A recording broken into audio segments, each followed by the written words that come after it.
Hey everyone, it's Lisa. I'm back again with another card from my Valentine 14 card challenge series, and this is card number 9, and I'm actually going to demonstrate this one for you. I used a piece of designer series paper that actually came out of our 2009-2010 catalog.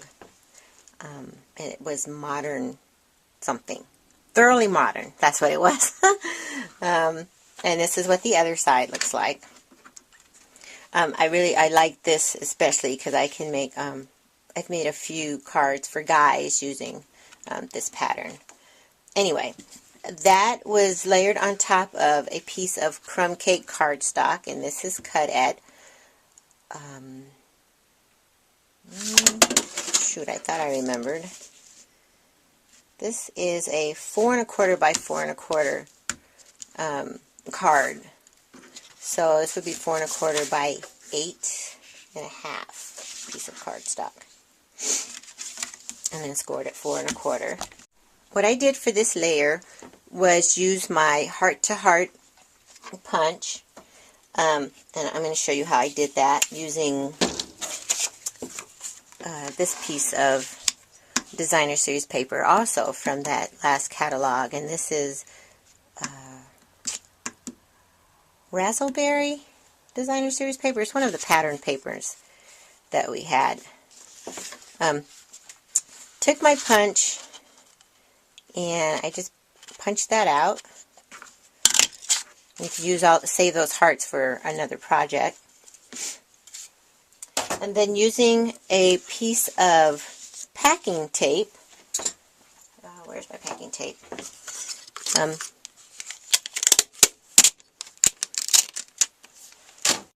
I put my packing tape on the side that I don't want to show and covered the hearts and turn that over. And one thing that I forgot to show you, I usually take a used dryer sheet and rub it all over my my designer papers or my cardstock, whatever I'm about to emboss or glitter. I forgot to do that, and I don't have any with me right now. So I took my glitter.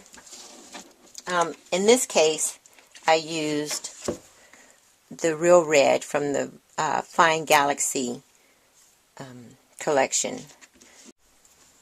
For this piece, I'm going to use Dazzling Diamonds. If you watched any of my videos before, you know it's one of my favorite glitters. And you just cover.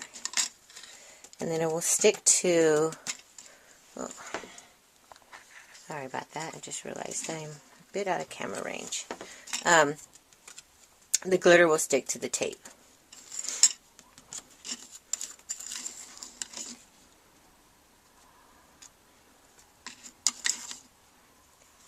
Just like that.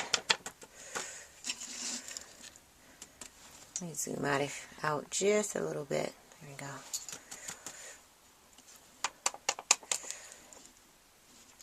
And there you are. And then you're going to layer that on your card.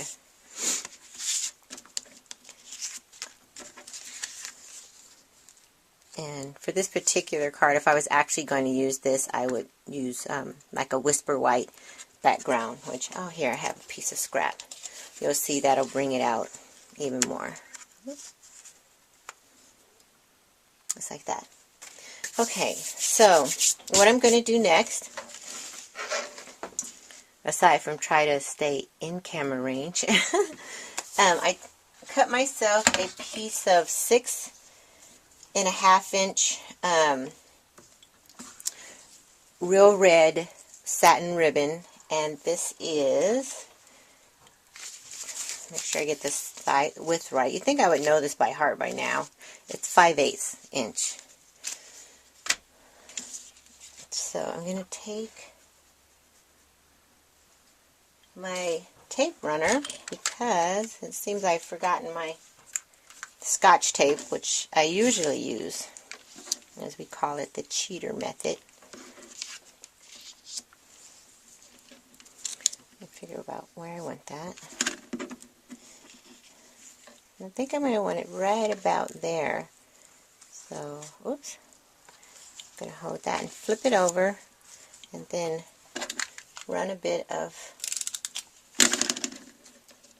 snail adhesive and lay that down.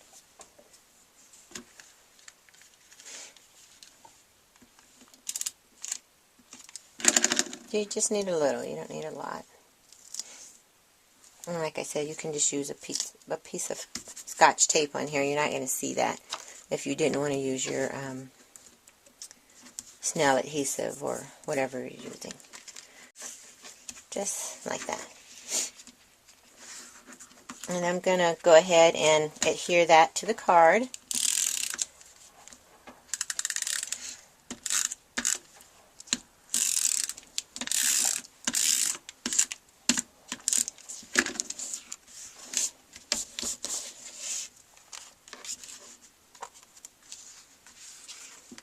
Center that.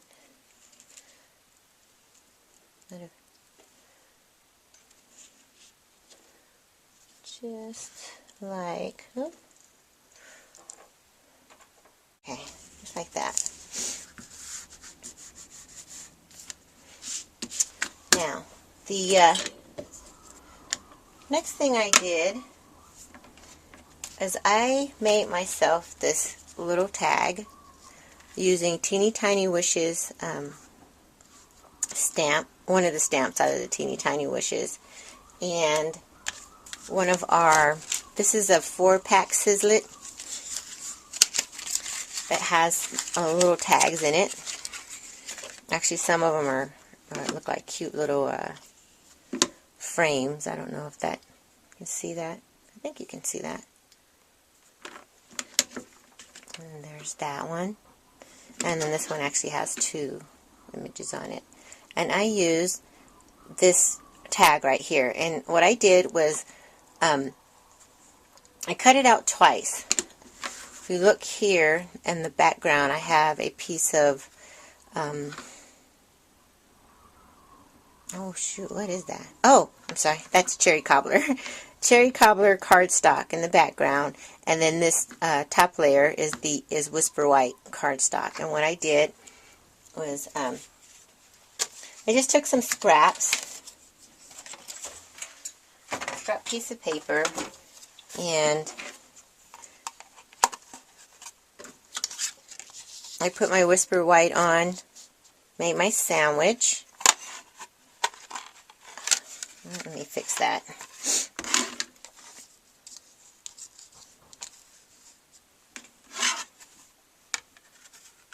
Just like that. And then that goes on your platform. And then you run that through, zoom out just a little more, you run that through a Big Shot. Let me show you that.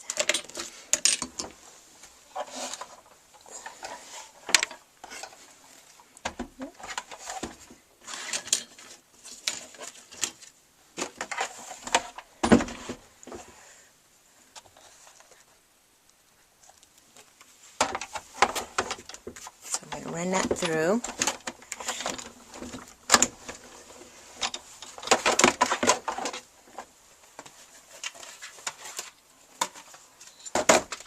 Move that out of the way. Oh, sorry if I bumped the camera. There you go. And I did the same thing with the cherry cobbler cardstock. Now what I did with this top layer is, if you can see this, I don't know if you can see, but there are little perforations around around the image.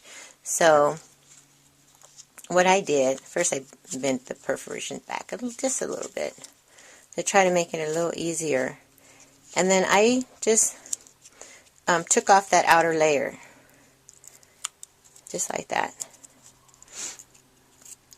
And then if you don't like the rough edge, it will have a bit of a rough edge when you're done. You can take a nail file, emery board I mean, or I used one of our sanding blocks, which I don't have in front of me right now.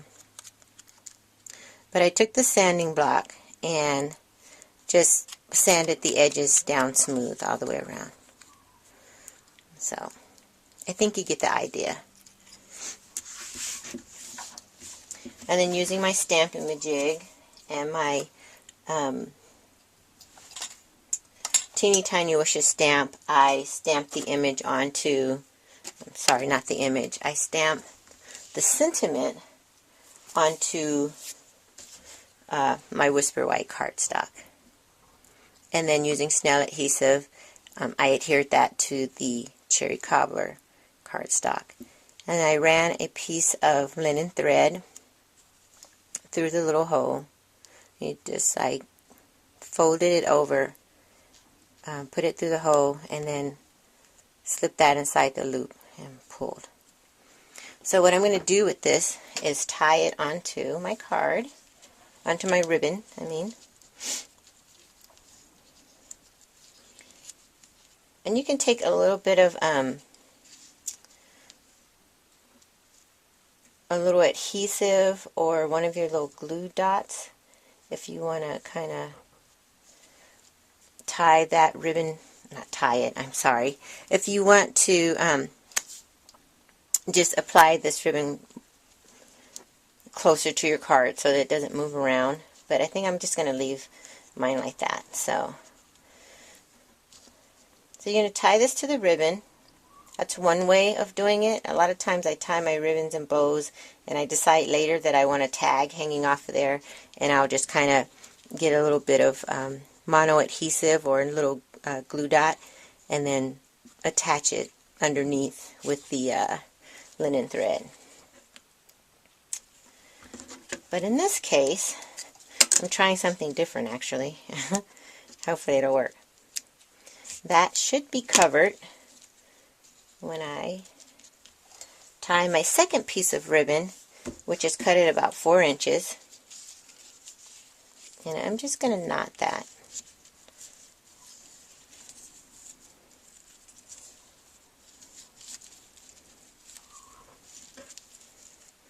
And kind of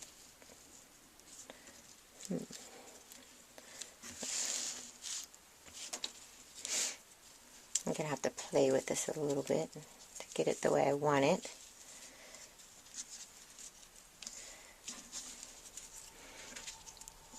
And I probably could have let that hang just a little more than I did. A little looser, but that's okay. I'm going to make this work.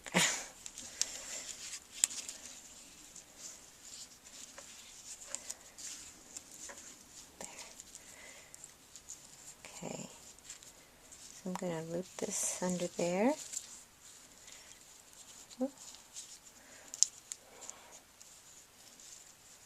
And pull just like that. There we go. I was trying to get the smooth side on top. There, just like that. That's how I want it. Okay, and now I'm going to clip the ends of that, and I think I'm going to clip it, you know what, yeah, I'll clip it at an angle. I was thinking I was going to go straight, but I think I'll do an angle.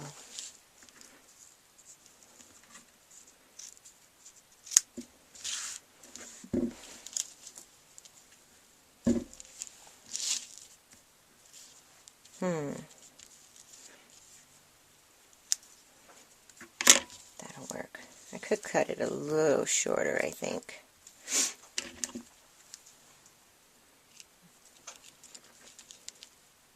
Just a little. Don't want that.